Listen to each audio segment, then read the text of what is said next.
Hey folks, how you doing? Good morning. Didn't quite work out what I planned. So no Rutland. So where is here? Basically got a field, farmer's field over that way, farmer's field out over that way, and a public right of way running through the middle. So I'm sat on the public right of way. So whether that means public right of way for wild camping is anybody's question really. But yeah. Sat just between a hedge, which means unfortunately the wind's funneling through now and it's a bit on the cold side. Even though my phone says it's 15 degrees, it feels more like 5 at the moment. So yeah, I'm going to get shifted, packed away and on with my journey. So before I leave, I add a little bit of context to where I am. Yeah, apart from in the field. So how far did I get to?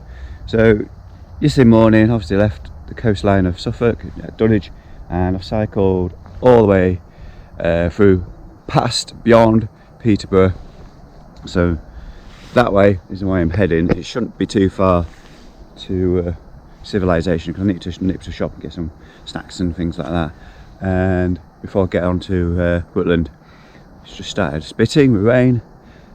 So yeah, the kind of rules for when you do camp out is essentially don't leave any of the rubbish lying around. So even if it's a little bit of a wrapper for chocolate bar, just stick it in your pocket, take it with you.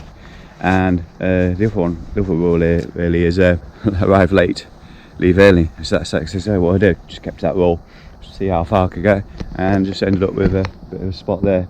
In the end, I shouldn't have gone there. I should have gone just here, out the wind a bit more.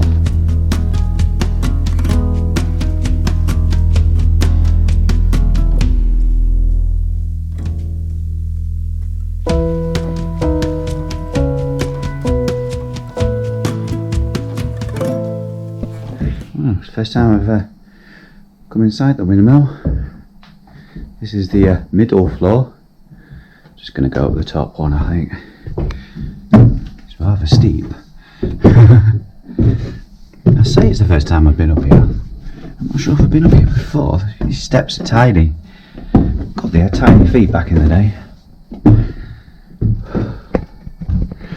Oh. There's not another floor, is there? Sacks of grain would be hooked onto this chain and lifted to the top of the mill. Oh, there is another set of stairs. Oh.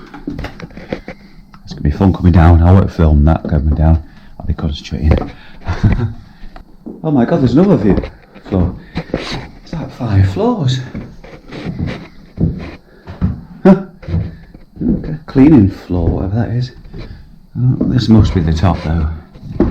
It's really steep. Oh. Ooh. Sponsors. Wow. I think, yeah, this really is the top. Here we are. I'm going to carefully get down here. I see at the bottom.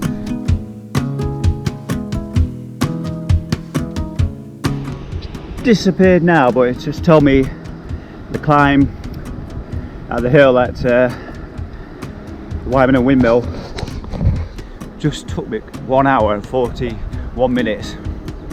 Yes, that's how long I spent at the windmill. Just chilled, relaxed, 3 coffees, nice breakfast, one of those pink French cakes, something French fancies, I think it's good. So now finally getting on the way. Probably going to be mostly downhill, tailwind as well at times. Heading towards Waltham on the Wold next. So there is a bit of a long climb up to that, bit of a drag. But today it's going to be easy. I think it's about 40 miles back to Newark. So it's very short. Probably have another stop somewhere along the way. I've got all day just to enjoy the ride now. This is nice, bit of tailwind, downhill. What more do you want? Morning.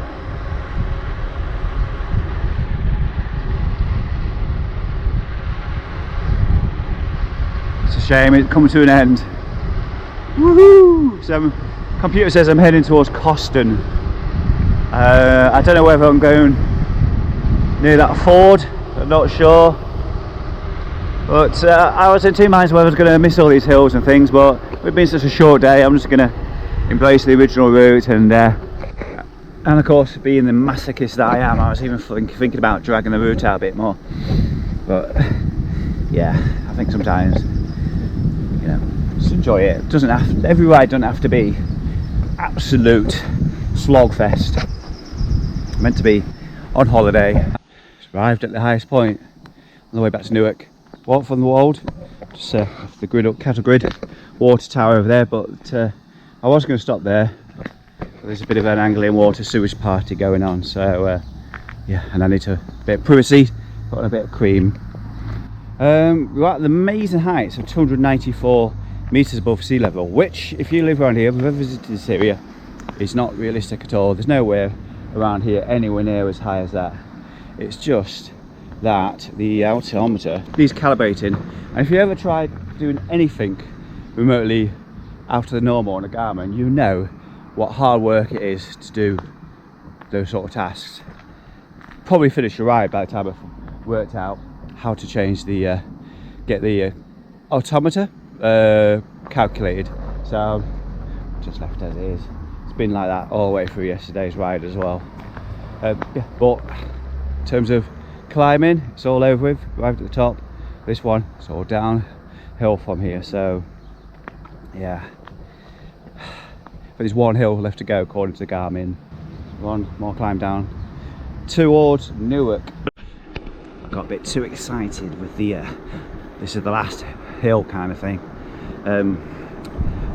from Walk from the World, but it was still going up and down, but really this is one of the last remaining climbs.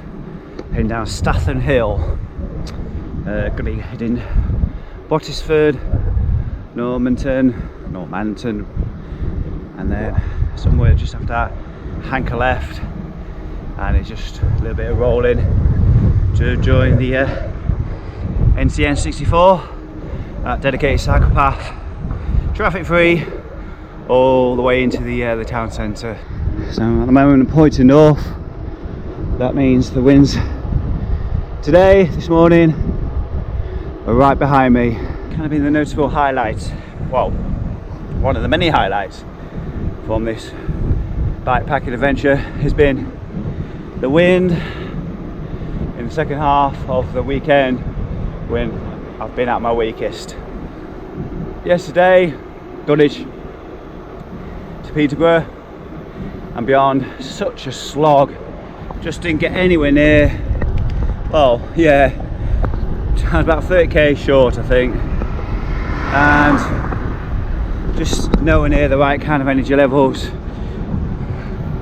I know when it comes to sleep, I've worked out after doing so many ultras and races and things that 3 hours is too short for me. I need at least 4 hours solid sleep. That's kind of the sweet spot, because definitely should think about more than just sleep when you stop it. It's the time off the bike. It can drag really. The amount of time you spend getting ready in your beefy bag and afterwards as well when you go in the morning. Surprising how much time you can burn, but it's so positive because it's time off the bike, resting your legs and everything else. Life is good, yeah. Yeah, in my darkest times, you got me feeling like... Long Lane Road, got Beaver Castle up on the right side in the distance. Now, friend of the channel Paul Green tells me whenever he rides along here, it's always a tailwind, so I'm trusting him, he's going to be right on this occasion. Yeah, certainly true today. Working in my favour. Just coming past the Plunga turn. I think that's the top 100 climb off to the right. Maybe a little bit further on. No, that's probably halfway. Public footpath. That might be interesting, but not today. But yeah, just flying along here at the moment, effortless. It's 5 miles to Newark station from here, which is where I'm parked. If you've watched this far, give yourself a pat on the back, and if you've not subscribed already, hit that button. Right, I'm going to leave it here with a nice tailwind. Don't know what time it is, it's probably about 1 o'clock in the afternoon. Nice short easy day, not back to work until tomorrow, get some editing done, just relax. I say editing, I'll probably start falling asleep halfway through it and sleep until tomorrow morning. Right, I'll see you again soon in the next one. Take care, bye bye.